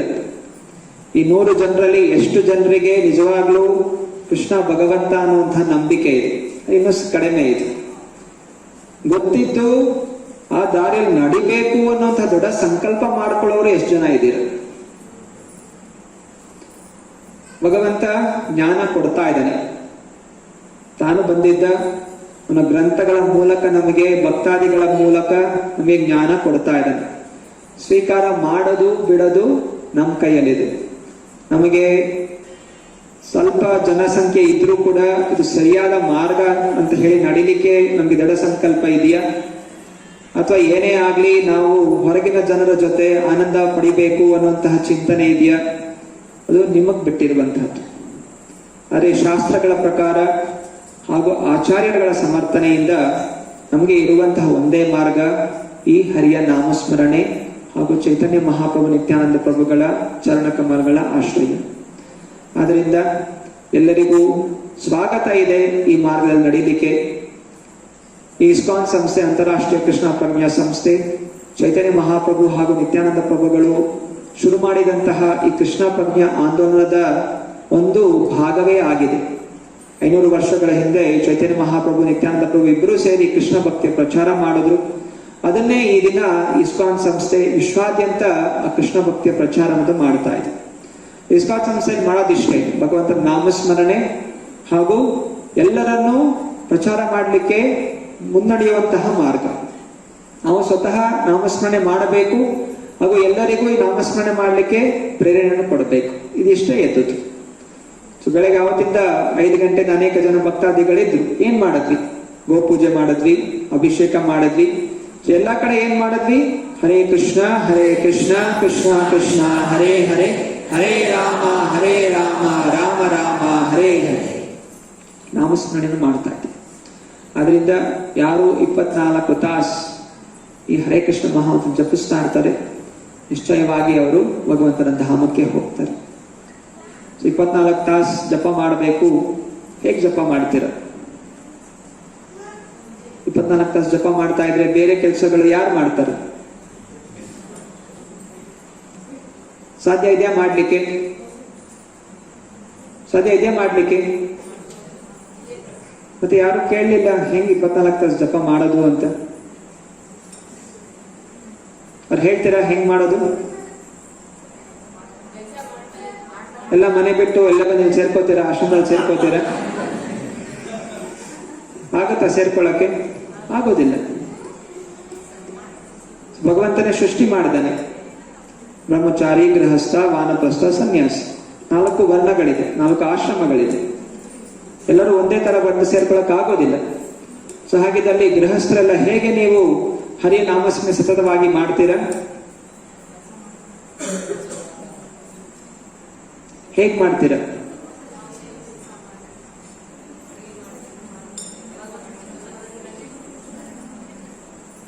ಹೇಳಿ, ಯಾವ್ದು ಉತ್ತರ ಕೊಡಿ. ಏನೇ ಕೆಲಸ ಮಾಡ್ತಾ ಇದ್ರು ಅದನ್ನು ಭಗವಂತನಿಗೆ ಅರ್ಪಿಸಬೇಕು. ನಾವು ಏನೇ ಕೆಲಸ ಮಾಡ್ತಾ ಇದ್ರು ಮೊದಲು ಭಗವಂತನಿಗೆ ಪ್ರಾರ್ಥಿಸಬೇಕು. ಬೆಳಗ್ಗೆ ಎದ್ದ ತಕ್ಷಣ ಹರೇ ಕೃಷ್ಣ ಮಹಾಮಂತ್ರನ ಜಪಿಸಿ ಹಾಗೂ ಭಗವಂತನಿಗೆ ಕೃತಜ್ಞತೆ ಸಲ್ಲಿಸಿ, ಹೇ ಭಗವಂತ, ನಿನ್ನ ಕೃಪೆಯಿಂದ ಇದನ್ನ ನಾನು ಎದುರುಳ್ತಾ ಇದ್ದೀನಿ. ಪರಮಾತ್ಮ ರಾತ್ರಿ ಮಲ್ಕೊಂಡಾಗ ಎದ್ಬಿಟ್ಟು ಹೋಗ್ಬಿಟ್ರೆ ನಮ್ಮ ಹೃದಯದಿಂದ ಮತ್ತೆ ನಾವು ಬೆಳಗ್ಗೆ ಎದ್ದೊಳ್ಳೋದಿಲ್ಲ. ಪರಮಾತ್ಮ ಇರೋದ್ರಿಂದ ನಾವು ಬೆಳಗ್ಗೆ ಎದ್ದೊಳ್ತೀವಿ. ಪರಮಾತ್ಮ ಒಳಗಿಂದ ಹೋಗ್ಬಿಟ್ರೆ ಪರಮಾತ್ಮನ ಜೊತೆ ಆತ್ಮವು ಹೋಗ್ಬಿಡುತ್ತೆ. ಆತ್ಮ ಪರಮಾತ್ಮ ಎರಡು ಹೋಗ್ಬಿಟ್ರೆ ಈ ದೇಹ ಹೆಣ ಆಗ್ಬಿಡುತ್ತೆ ಬೆಳಗ್ಗೆ ಅಷ್ಟು. ಅದರಿಂದ ಪರಮಾತ್ಮ ಇರೋದ್ರಿಂದ, ಜೀವಾತ್ಮನ ಜೊತೆ ಉಳಿಸ್ಕೊಳ್ಳೋದ್ರಿಂದ ನಾವು ಮತ್ತೆ ಪುನಃ ಬೆಳಗ್ಗೆ ಹೇಳ್ತಾ ಇದೀವಿ. ಅದರಿಂದ ಬೆಳಗ್ಗೆ ಎದ್ದ ತಕ್ಷಣ ಭಗವಂತನ ಸ್ಮರಣೆ ಮಾಡಬೇಕು. ಎದ್ದ ತಕ್ಷಣ ಮೆಸೇಜ್ ಎಲ್ಲ ನೋಡೋದು, ವಾಟ್ಸಪ್ ಎಲ್ಲ ನೋಡೋದು, ಮೊಬೈಲಲ್ಲಿ ಯಾವ್ದಾವ್ದೋ ಫೋಟೋಗಳು ಇಟ್ಕೊಂಡು ಎದ್ದ ತಕ್ಷಣ ಮೊಬೈಲ್ ನೋಡ್ತೀರಾ, ಅಲ್ರಾಮ್ ಹೊಡೆಯುತ್ತೆ, ಅದು ಯಾವ್ದೋ ಹಾಳು ಅಲ್ರಾಮ್ ಇರುತ್ತೆ, ಆ ಸಾಂಗ್ ಕೇಳಿ ನೀವು ಎದ್ದು ಮಾಡಬೇಕು. ಹರೇ ಕೃಷ್ಣ ಮಹಾಮಂತ್ರ ಜಪದಿಂದ ಎದ್ದೇಳಿ ಎದ್ದ ತಕ್ಷಣ ಭಗವಂತನ ನಾಮಸ್ಮರಣೆ ಮಾಡಿ, ಸ್ನಾನ ಮಾಡ್ತಾ ಭಗವಂತ ನಾಮಸ್ಮರಣೆ ಮಾಡ್ತಾ ಸ್ನಾನ ಮಾಡಬಹುದು. ಮನೆ ಶುಚೀಕರಣ ಮಾಡ್ತಾ ಇರ್ಬೇಕಾದ್ರೆ ಭಗವಂತ ನಾಮಸ್ಮರಣೆ ಮಾಡಬಹುದು. ಅಡಿಗೆ ಮಾಡ್ತಾ ಭಗವಂತ ನಾಮಸ್ಮರಣೆ ಮಾಡ್ತಾ ಇರ್ಬೋದು. ಅಡಿಗೆ ಮಾಡಿ ಊಟ ಮಾಡೋಕ್ಕಿಂತ ಮುಂಚೆ ಭಗವಂತನಿಗೆ ಅರ್ಪಿಸಿ, ಭಗವಂತ ನಿನ್ನಿಂದ ಈ ಆಹಾರ ನಮಗೆ ಸಿಕ್ಕಿದೆ, ದಯವಿಟ್ಟು ನೀನದನ್ನು ಸ್ವೀಕಾರ ಮಾಡುವಂತ ಅವನಿಗೆ ಅರ್ಪಿಸಿ ನಂತರ ನಾವು ಸ್ವೀಕಾರ ಮಾಡೋದ್ರಿಂದ ಅದು ಪ್ರಸಾದ ಆಗತ್ತೆ. ಅನಂತರ ಕೆಲ್ಸಕ್ಕೆ ಹೋಗ್ತೀರಾ, ಕೆಲ್ಸ ಪೂರ್ತಿ ಕೆಲಸ ಮಾಡ್ತೀರಾ, ಹಣ ಸಂಪಾದನೆ ಮಾಡ್ತೀರಾ. ಆ ಹಣದಲ್ಲಿ ಒಂದ್ ಸ್ವಲ್ಪ ಭಾಗ ಭಗವಂತನಿಗೆ ಅರ್ಪಿಸಿ. ಎಷ್ಟು ಅರ್ಪಿಸ್ತೀರಾ? ಎಷ್ಟು ಅರ್ಪಿಸ್ತೀರಾ? ಎಷ್ಟು ಅರ್ಪಿಸ್ತೀರಾ? ಸ್ವಲ್ಪ ಅಂತ ಹೇಳಿದ್ರೆ